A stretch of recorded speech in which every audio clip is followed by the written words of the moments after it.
Captain Jake Morrison stood on the bridge of the New Horizon and watched the stars ahead. The ship moved through space toward Kepler Station, where humans had built their first home away from Earth in alien territory. Jake had been captain for 3 years now, ever since Earth joined the Galactic Council as what the aliens called a probationary member. The comm system buzzed, and Admiral Lisa Carter appeared on the main screen. She sat in her office back on Earth, and Jake could see the worry lines around her eyes. Lisa had been fighting for human rights in the galaxy for longer than anyone else, and it was wearing her down. "Jake, we need to talk," Lisa said. "Things are getting worse out there." Jake nodded and gestured for his crew to gather around. Dr. Ryan Beck stepped up from his science station. Ryan studied alien biology and culture, trying to understand why the other species treated humans so badly. Navigator Amy Scott left her position to listen, along with engineer Pete Collins and communications officer Nicole Taylor. "What happened this time?" Jake asked. Lisa pulled up a star map that showed human colonies scattered across the outer rim of galaxy. Red markers appeared over several worlds. The Vorthon Empire delayed 3 of our cargo ships for 2 weeks. They claimed the ships needed inspection, but our goods spoiled in the hold. The Zephyrian Collective refused to honor trade agreements we signed last year, and the Nexari Republic has been relocating human families from the frontier worlds without asking permission first. Amy stepped closer to the screen. "Relocating them where?" "To processing centers," Lisa said. "The aliens say it's for the family's own good. They claim humans don't know how to properly settle new worlds." Pete crossed his arms. "That's garbage. Our colonies are doing fine." "The aliens don't see it that way," Ryan said quietly. "I've been studying their records. They think we're too young as a species. They believe we achieved space travel too quickly and skipped important development stages." Nicole shook her head. 5 years ago, they welcomed us into the council." "No," Ryan corrected. 5 years ago, they gave us probationary membership because they were curious about us. They never intended to treat us as equals." Jake felt his jaw tighten. "What do you mean?" Ryan brought up his own data on a side screen. "I've been analyzing alien communication patterns and historical records. The Vorthon Empire hasn't seen real combat in over 200 years. The Zephyrian Collective runs everything through automated systems. The Nexari Republic takes weeks to make any decision because of their bureaucracy. So they're soft," Pete said. "More than that," Ryan continued. "They're arrogant. They think age equals wisdom and technology equals superiority, but they inherited most of their technology from civilizations that died out thousands of years ago. They haven't innovated in centuries." Lisa leaned forward on the screen. "That matches what our intelligence reports are saying. The aliens see us as a temporary curiosity. They think we'll eventually accept our place as a client species and stop trying to expand." Jake walked to the front viewport and stared at the stars. Somewhere out there, human families were being separated and human ships were being treated like toys. The aliens thought humans would just accept it because Earth was young and small compared to their ancient empires. "Admiral, what are our official orders?" Jake asked. "Investigate the reports. Document any violations of our agreements. Try to negotiate if possible. And our unofficial orders?" Lisa was quiet for a moment. "Be ready for anything, Jake. The aliens think they know what humanity is capable of." "They're wrong." Nicole checked her instruments. "Captain, I'm picking up multiple alien fleet movements near human space." "Large formations." Jake turned back to his crew. "Show me." The main screen shifted to display long-range sensor readings. Dozens of alien ships were moving toward human colonies in coordinated patterns. These weren't random patrols or trade missions. This was organized military movement. "They're not even trying to hide it," Amy said. Ryan studied the formation patterns. "This looks like the formation the Vorthon Empire used in their last major operation 3 centuries ago. It's designed for rapid occupation of multiple targets." Pete checked the engineering readouts. "Captain, our engines are running at peak efficiency. If we need to move fast, we're ready." Jake nodded. The New Horizon looked like a simple exploration vessel from the outside, but Pete had made sure it could outrun almost anything in space if needed. The ship had other secrets too, things the aliens didn't know about. "Nicole, send a message to Earth Priority Alpha Encryption. Tell them we're seeing coordinated alien fleet movements near human space. Multiple civilizations working together." "Message sent, Captain." Lisa spoke from the screen. "Jake, there's something else you need to know. We've had reports from 12 different human colonies. The same thing is happening everywhere. Alien forces are moving to surround our settlements.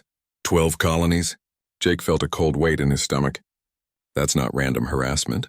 That's a coordinated campaign. It gets worse, Lisa continued. The aliens have been sending diplomatic messages to Earth. They're demanding that we restrict human expansion to our home system. They say other species need time to evaluate whether we're ready for galactic civilization. Amy looked up from her navigation console. They want to cage us. That's exactly what they want, Ryan said. In their minds, we're children who need to be controlled until we grow up properly. The problem is they get to decide when we're grown up enough. Jake turned to his crew. Each of them had volunteered for this mission knowing it might be dangerous. They were some of Earth's best, and they had trained for situations exactly like this. But the aliens didn't know that. How long until we reach Kepler Station? Jake asked. 6 hours at current speed, Amy replied. Nicole, monitor all alien communications. I want to know what they're saying to each other. Already on it, Captain. They're not encrypting their messages.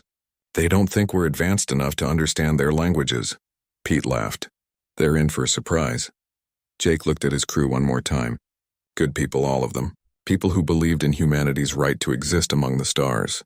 The aliens thought humans were too young, too primitive, too weak to deserve respect. They were about to learn how wrong they could be.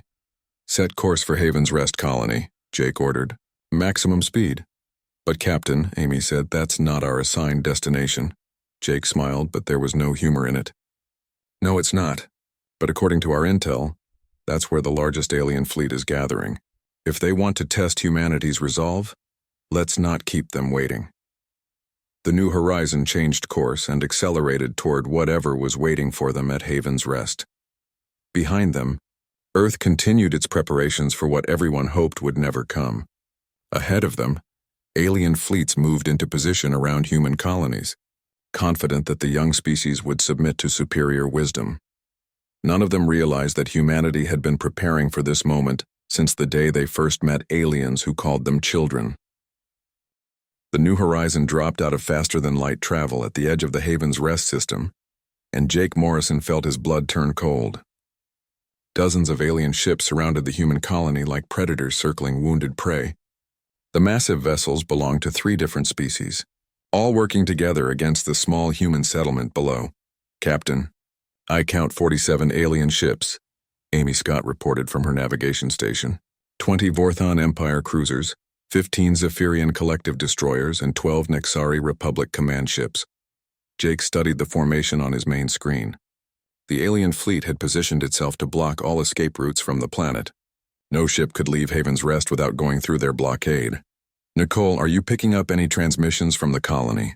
Jake asked. Nicole Taylor worked at her communications console with quick fingers. I'm getting emergency broadcasts from the surface, Captain. The colonists are asking for help. The aliens have been jamming most of their communications for the past 6 hours. Dr. Ryan Beck moved to stand beside Jake's command chair. This is exactly what we were afraid of. They're not just restricting trade anymore. This is a full occupation. Pete Collins checked his engineering readings. Captain, our weapon systems are online and ready, but we're outnumbered 47-1. Jake nodded. The New Horizon was well armed for an exploration vessel, but it couldn't fight an entire fleet. Not yet anyway. Nicole, hail the alien fleet. Let's see what they want. The main screen flickered and showed the bridge of a Vorthan ship. Commander Alex Stone appeared, a tall alien with gray skin and cold yellow eyes. Behind him, Jake could see other Vorthon officers working at their stations with efficient movements. Human vessel. I am Commander Stone of the Vorthon Empire. You will maintain your current position and prepare for inspection. Jake stepped forward. Commander Stone, I'm Captain Morrison of the Earthship New Horizon. We're here to check on our colonists. What's the nature of this blockade? Stone's expression didn't change. There is no blockade, Captain Morrison. We are conducting a humanitarian relocation operation. The human settlers on Haven's Rest have exceeded their approved development limits and must be relocated to more appropriate facilities. Relocated where? Jake demanded. To processing centers where they can receive proper guidance. Your species lacks the experience to manage colonial expansion without supervision. Jake felt anger building in his chest, but he kept his voice steady. These people have been living on Haven's Rest for 3 years. They have homes, farms, and businesses. You can't just move them. Stone tilted his head like he was explaining something to a slow child. Captain Morrison, your species achieved space travel only recently. You do not understand the complexities of galactic civilization. The Galactic Council has determined that human expansion must be controlled until your people demonstrate proper maturity. Amy looked up from her station. Captain, I'm detecting transport ships moving between the alien fleet and the planet's surface. Nicole's hands flew over her controls. I'm breaking through their jamming, getting direct communication from Governor Helen Brooks on the surface. The screen split to show Governor Brooks in what looked like a makeshift command center. Behind her, Jake could see other human officials and colonists moving with urgent purpose. Captain Morrison, thank God you're here, Brooks said. The aliens arrested me and my entire council 6 hours ago. They said we were resisting lawful galactic authority. We only got free when some of our security people created a distraction. Stone's image on the other half of the screen showed no emotion. Governor Brooks is wanted for violation of colonial development agreements. She and her council will be transferred to proper detention facilities. What colonial development agreements? Jake asked. Haven's Rest was established under the Terra Colonization Charter approved by the Galactic Council. That charter has been superseded, Stone replied.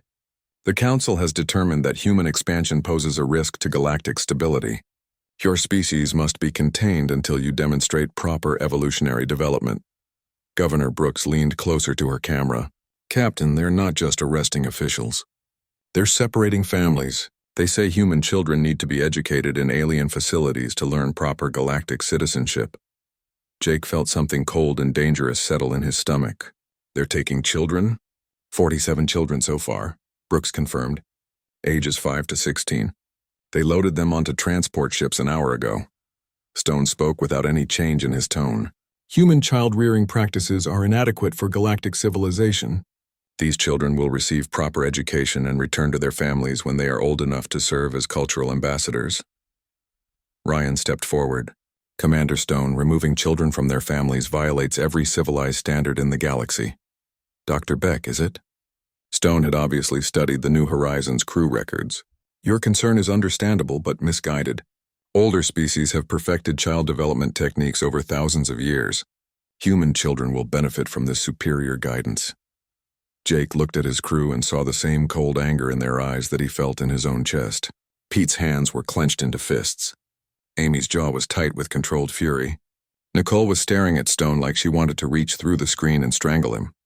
Commander, I want to speak with these children, Jake said. That would be counterproductive to their adjustment process. The screen showing Governor Brooks suddenly shook as explosions echoed in the background. Captain, they're bombing our defensive positions. Our security forces are trying to protect the remaining families, but we don't have military equipment. Jake watched alien troops moving across the planet's surface on his tactical display. They moved with the confidence of a superior force dealing with primitive resistance. No urgency, no concern about casualties, just methodical occupation. Nicole, patch me through to the transport ships, Jake ordered. I'm trying, Captain, but they're blocking all communication with the children. On the surface, Jake could see human families being herded toward landing zones. Parents carried small bags while alien soldiers directed them with energy weapons. Children cried and reached for parents they might never see again. Then Jake saw something that made his blood freeze. A small human girl, maybe 8 years old, broke away from an alien guard and ran toward the spaceport where the New Horizons shuttle would land. She had blonde hair and wore a pink dress that was now dirty and torn. Katie, come back, a woman screamed from the group of colonists. The little girl ran as fast as her legs could carry her, crying for her parents. She made it almost 50 meters before a Vorthan soldier raised his energy weapon and fired. The bright beam struck the child and she collapsed to the ground, her small body motionless. Jake's crew watched in absolute silence as the girl's parents screamed and tried to run to her, only to be stopped by more alien guards. The soldier who had shot her simply holstered his weapon and continued with his duties.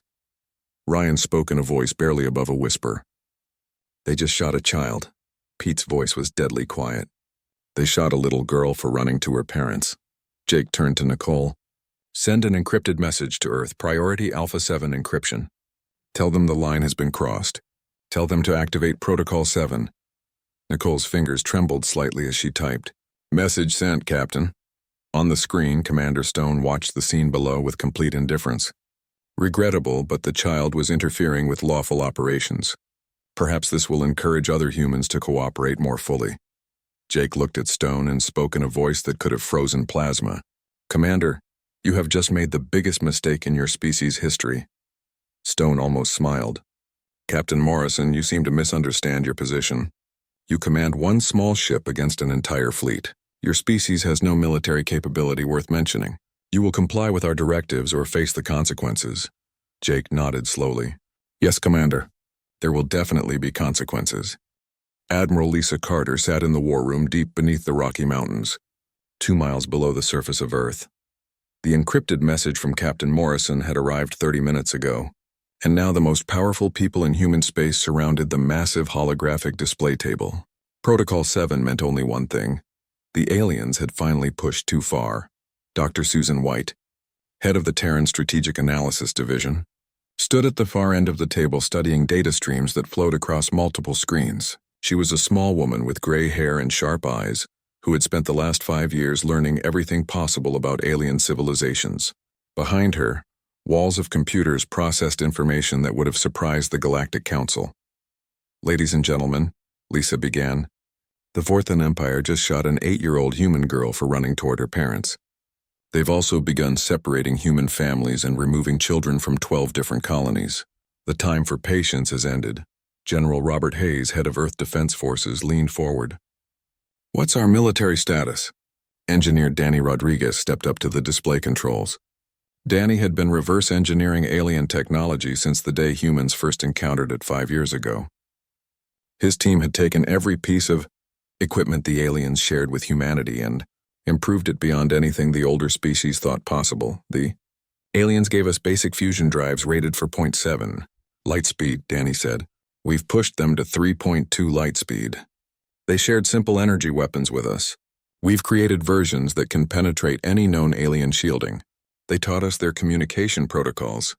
We've been listening to every message they've sent for 3 years. Dr. White activated the main display.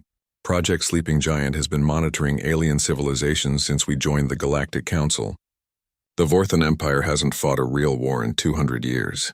Their military doctrine is based on intimidation and overwhelming technological superiority against primitive species. Captain Bill Jackson of Covert Operations spoke from his position near the door. Bill had been running secret missions in alien space for 2 years, gathering intelligence that the Galactic Council never knew humans could collect. His ships were invisible to alien sensors and his agents looked like ordinary human traders. The Zephyrian Collective runs everything through automated systems, Bill reported. Their ships, their weapons, their defenses, everything is controlled by artificial intelligence. But their AI is old and predictable. We've already written programs that can take control of their systems. Lisa walked around the table to stand before a section of wall that looked like solid rock. She placed her hand on a scanner and the wall slid away to reveal windows that looked out into an enormous underground shipyard. Hundreds of ships filled the vast space. But these weren't the slow cargo vessels and exploration ships the aliens had seen. For 5 years, the aliens have believed we were grateful junior partners, Lisa said. They thought we were building a small defensive fleet with the technology they gave us. They were wrong. The ships in the hidden yards were sleek and dangerous. They moved with the speed of fighters but carried the weapons of battleships. Human engineering had taken alien technology and rebuilt it from the ground up, creating vessels that no alien civilization had ever seen. Carol Martinez, head of weapons development, joined Danny at the display controls. We let the aliens think we were struggling with their basic energy weapons. Meanwhile, we developed kinetic penetrators that can punch through any known alien armor. We created stealth systems that make our ships invisible. We built electronic warfare packages that can turn alien automated systems against each other. Dr. White brought up tactical displays showing alien fleet positions around human colonies.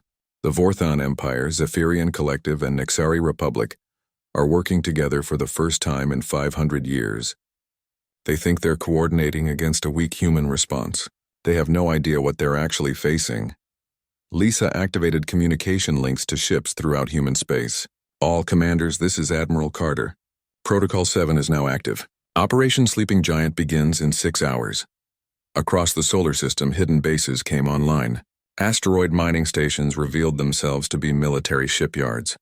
Peaceful research stations opened weapon ports that had been concealed for years. Trade ships that had been carrying supplies to human colonies suddenly showed their true nature as heavily armed. Raiders. Captain Jennifer Hayes appeared on one of the communication screens from her position aboard the stealth destroyer Ghost. Wind. Admiral, my ship is in position near the Nexari Republic fleet. They have no idea we're here. Commander Tony Brooks spoke from another screen. His ship was disguised as a damaged freighter drifting near Zephyrian space. My crew is ready to begin electronic infiltration of their automated systems. Lisa looked at each of her commanders in turn. These were people who had volunteered for a mission that might mean war with civilizations thousands of years older than humanity. They had trained in secret, built weapons in hidden factories, and prepared for a day they hoped would never come. The aliens think age equals wisdom, Lisa said. They think their inherited technology makes them superior. They think humans will accept whatever treatment they decide to give us. Today they learn how wrong they are. Dr. White activated tactical programs that had been running war simulations for 3 years. Estimated time to defeat Vorthan forces, 18 hours. Estimated time to capture Zephyrian automated systems, 4 hours. Estimated time to bypass Nexari bureaucratic command structure, 36 hours. Danny pulled up technical specifications that would have shocked alien engineers. Our ships are faster, more maneuverable, and better armed than anything in their fleets. More importantly, our tactics are designed specifically to counter their weaknesses. Bill stepped forward from his position by the door. Admiral, my agents report that alien command structures are completely unprepared for asymmetric warfare. They expect formal battles between large fleets. They don't know how to handle small units attacking weak points. Lisa nodded and walked back to the window overlooking the hidden shipyard. Below them, hundreds of ships prepared for launch. Human crews ran through final checks on weapons systems that alien scientists thought were impossible. Engineers tested stealth generators that could hide entire fleets from alien sensors. The aliens made 2 critical mistakes, Lisa said.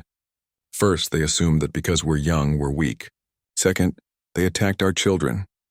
Carol brought up images from Haven's Rest showing the little girl who had been shot by Vorthan soldiers. Every human ship in the fleet has Katie Williams' picture on their main screens. Every crew member knows what we're fighting for. Dr. White ran through final calculations on her tactical computers. All systems show green. Fleet positions are optimal. Intelligence networks are in place. We're ready. Lisa turned back to her command staff. The aliens wanted to teach humanity a lesson about knowing our place in galactic civilization. Instead, they're about to learn that some species are dangerous not because they're old, but because they're young enough to still remember how to fight. She activated the fleet-wide communication system. All ships, all stations, all units, Operation Sleeping Giant is authorized. Show them what happens when you corner a predator that was only pretending to be prey. The attack began exactly 6 hours after Admiral Carter gave the order, and it started in 12 star systems at exactly the same moment.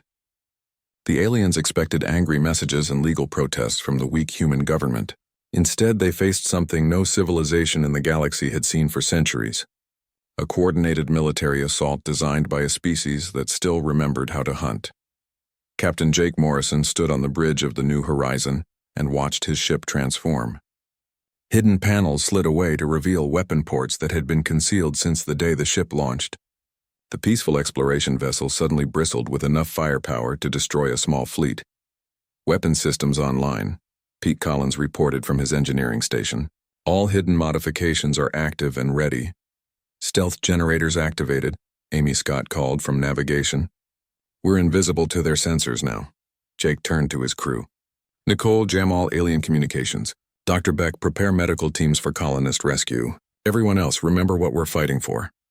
On the main screen, Katie Williams' picture appeared beside tactical displays showing alien fleet positions. The little girl who had been shot for running to her parents was now the symbol of human fury that was about to be unleashed across the galaxy. Around Haven's Rest, the Vorthan fleet suddenly found itself under attack. From directions they thought were impossible, human ships appeared out of nowhere using stealth technology that alien sensors couldn't detect. The New Horizon materialized directly behind Commander Stone's flagship and opened fire with weapons that cut through Vorthan shields like they weren't even there. Impossible, Stone shouted as his ship's systems failed around him. Human technology cannot penetrate our defenses. Colonel Steve Parker led the main assault group in his ship, the Thunderstrike. His squadron hit the Vorthon blockade formation from 3 different angles at once, using tactics the aliens had never encountered. Instead of the formal battle lines that civilized species preferred, the humans fought like wolves attacking a herd. "Target their command ships first," Steve ordered. "Cut off their communications and coordination." Human kinetic weapons fired streams of metal projectiles at incredible speeds. The aliens had designed their energy shields to stop laser weapons and plasma bolts, but they had never considered old-fashioned bullets fired fast enough to punch through anything. Vorthan ships that had ruled space for centuries began exploding as human rounds tore through their hulls. In the Zephyrian Collective Fleet, Commander Tony Brooks activated the electronic warfare systems that Dr. White's team had spent years developing. The aliens relied completely on automated systems to run their ships, and those systems were about to turn against them. "Beginning infiltration of Zephyrian networks," Tony reported. "Their AI systems are accepting our override codes." The Zephyrian ships suddenly stopped responding to their crew's commands. Weapons turned to fire on other alien vessels. Navigation systems began steering ships into each other. Life support started shutting down on random ships throughout their fleet. The aliens who had trusted their ancient artificial intelligence found themselves trapped inside ships that no longer obeyed them.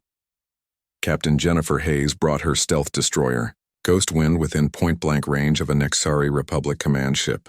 The massive alien vessel was so large that her destroyer looked like a tiny fighter beside it, but size meant nothing when the enemy couldn't see you coming. "Firing kinetic penetrators," Jennifer announced calmly. The Ghost Wind's weapons fired directly into the Nexari ship's main reactor from a distance of less than 100 meters. The alien vessel that had controlled Nexari forces across 3 star systems exploded in a ball of plasma that lit up space for thousands of kilometers. Back on Haven's Rest, human ground forces moved to rescue the colonists who were still trapped on the planet's surface. Dr. Ryan Beck coordinated medical teams that used human healing technology far more advanced than anything the aliens possessed. "Katie Williams is alive," Beck reported over the communication system. "The alien weapon stunned her instead of killing her. Human medical technology is bringing her back to consciousness." Jake felt relief flood through him. The little girl who had become the symbol of alien cruelty was going to survive. But the aliens who had shot her were about to learn what happened when you hurt a human child in front of the entire human species. The Vorthon fleet tried to retreat, but human ships were faster and more maneuverable than anything they had ever faced. Commander Stone's flagship limped through space with half its systems destroyed, trying to reach the safety of the jump point. "Human vessel New Horizon. This is Commander Stone," came the transmission. "We demand you cease this unprovoked attack immediately." Jake appeared on Stone's screen, and the alien commander saw something in the human's eyes that made him step backward. "Commander Stone, this attack is very much provoked. You shot an 8-year-old girl. You separated human families. You attacked our colonies without cause. Now you face the consequences. Your species lacks the military capability for sustained combat," Stone replied, but his voice shook slightly. "The Galactic Council will not allow this aggression to continue. The Galactic Council is about to learn that they don't get to allow or disallow anything humans choose to do," Jake said. "You called us young and weak. You thought age made you superior. You were wrong. Across 12 star systems, alien fleets that had controlled space for thousands of years found themselves being systematically destroyed by ships they had never seen, using tactics they couldn't understand. The Vorthan Empire's proud military tradition crumbled as human wolf packs tore their formations apart. The Zephyrian Collective's automated systems turned against them as human computer viruses spread through their networks. The Nexari Republic's command structure collapsed as human raiders destroyed their communication centers. Captain Lisa Evans coordinated rescue operations on planets where human families had been separated. "All children are being returned to their parents," she reported. "Alien detention centers are being liberated across the sector." The aliens who had thought themselves superior discovered that their ancient weapons were useless against human innovations. Their energy shields failed against kinetic weapons. Their automated systems became weapons in human hands. Their slow command structures couldn't adapt to the speed of human attacks. In just 18 hours, 3 of the galaxy's most powerful civilizations found their military forces either destroyed or in full retreat. The young species they had dismissed as primitives had proven that innovation and determination mattered more than age, and inherited technology. Jake watched the last Vorthan ship jump away from Haven's Rest, carrying news of defeat back to an empire that had forgotten what losing felt like. Below on the planet, Katie Williams was hugging her parents while human medical teams finished healing her injuries. "Nicole, send a message to Earth," Jake ordered. "Tell Admiral Carter that Haven's Rest is secure. Tell her the aliens now understand what happens when you threaten human children." The galaxy was about to learn that calling someone young didn't make them weak. Sometimes it just meant they still remembered how to fight. 3 days after the human attack began, the Galactic Council met in emergency session aboard their massive station at the center of civilized space. Representatives from hundreds of species filled the Great Assembly Hall, but all eyes were on the 3 empty seats where the Vorthon Empire, Zephyrian Collective, and Nixari Republic usually sat. High Chancellor Vex of the ancient Altarian species called the session to order with trembling hands. For 15,000 years, his people had maintained peace in the galaxy through careful diplomacy and the threat of overwhelming force from the 3 major military powers. Now those powers had been completely defeated by a species the Council considered barely worthy of membership. "The reports cannot be accurate," declared Ambassador Krell of the Thesian Federation. "A single young species cannot defeat 3 ancient civilizations simultaneously." Chancellor Vex activated the main display screen and showed footage that had arrived from the battle zones. Human ships moved through space with impossible speed and agility, destroying alien vessels that had ruled the galaxy for millennia. The images were clear and undeniable. "The humans have hidden their true capabilities from us," Vex said quietly. "For 5 years, they pretended to be grateful students learning from superior teachers. In reality, they were studying our weaknesses and preparing for war."